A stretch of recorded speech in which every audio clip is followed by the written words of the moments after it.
Implicit in the word resource is that there is something about it that only is recognized through a notion of an intervention or utility. You know, from the classic standpoint, and we live in a world where we don't even think about this. When we say natural resources, you know, we can get activists around this, we can get NGOs to go out and say, let's save the forest and let's do this and let's do that.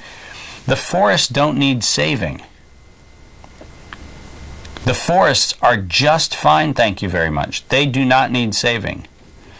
What needs saving is a worldview of people who look at a forest as a resource.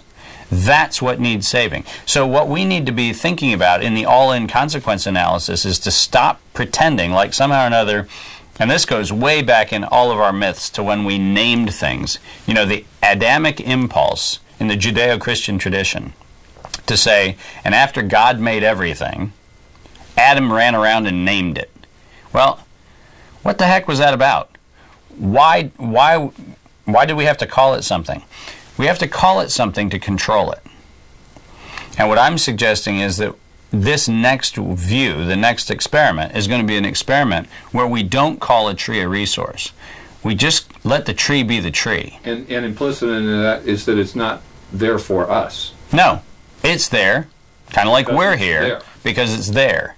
And ultimately, as we experienced in Papua New Guinea, when the highland communities in the Komgi in Papua New Guinea wanted to express their gratitude for some of the work that my organization was doing in Papua New Guinea.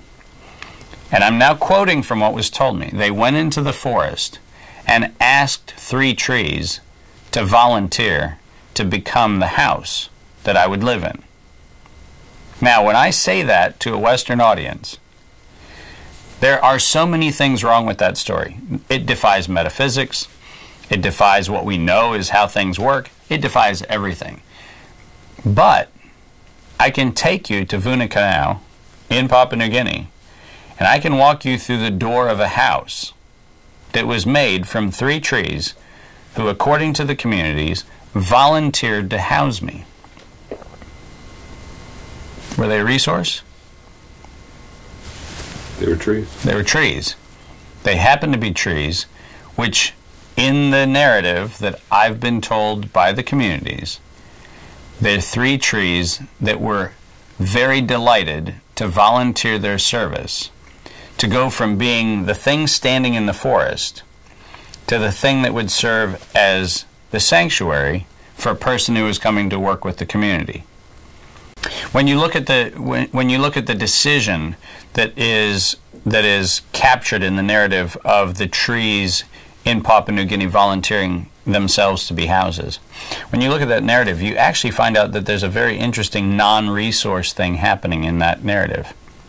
What you see is that a sentience, which we've preserved in our worldview as only the domain of humans, is actually suggesting that the tree actually perceives the value of being honored in becoming a house. Now, whether we want to get into a conversation about whether trees really volunteered to be a house or not is really, for me, immaterial. What I want to focus in is the human energetics of that interaction, which was something that first paid homage to the existence of the tree. Second, suggested a proposition to the tree, for which the tree could opt in or out. Now, interestingly enough, there's some wisdom behind that, because inside of that, a tree that was bent, a tree that had a lot of limbs, a tree that had a particular bow or a particular heliotropic kind of orientation where the sunlight always made its branches on one side, the tree which did, in fact, at some point in time, choose a certain manifestation, opted into being a candidate to be a house or not.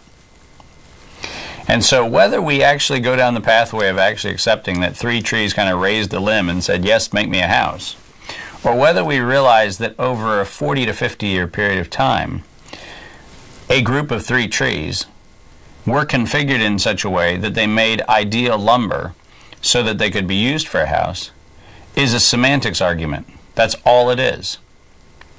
But when people engage the trees and say, by virtue of you being your treeness, you now are suitable for the essence of what's called house, and you bring those realities together, the human that can hold the space that says the tree volunteered to protect me is actually doing a phenomenal alternative worldview to those of us who say, let's go cut the forest so that we can have lumber that we ship from Papua New Guinea up to Japan to make houses.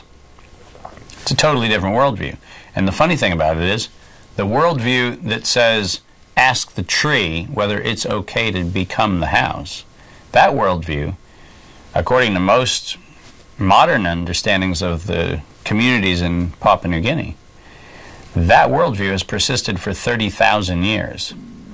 So when we sit in our thrones of excellence and we suggest to the world that we know how things really work, I'd be extremely cautious not to enter into that energy pretty humbly, going, so you're telling the communities that have figured out how to live for 30,000 years on an island in the Pacific, you're telling them that something that has failed abysmally in the experiment called Adam Smith somehow has a superior worldview to something that has allowed humans to persist for 30,000 years.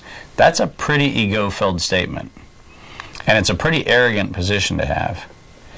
And when we talk about all-in consequence analysis, we're actually talking about a worldview that says, we better ask.